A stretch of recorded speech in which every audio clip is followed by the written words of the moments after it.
Ajang Festival Kebudayaan Dieng Culture Festival yang banyak ditunggu-tunggu masyarakat akhirnya akan segera digelar, yakni mulai dari tanggal 2 hingga 4 September 2022 mendatang, Tribuners. Bertajuk Return of the Light, Dieng Culture Festival 2022 akan dihelat secara akbar di Desa Wisata Dieng Kulon, Batur, Banjarnegara, Jawa Tengah.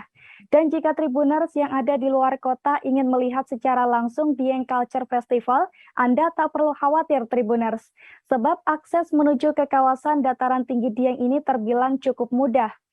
Baik menggunakan kendaraan pribadi ataupun menggunakan kendaraan umum seperti kereta api.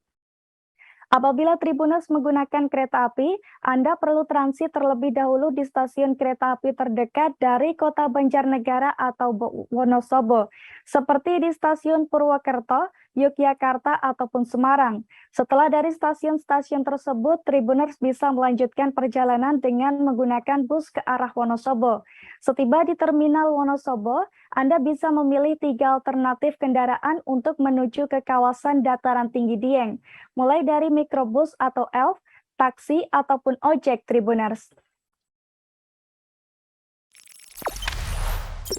Jangan lupa subscribe, share, komen, dan like ya!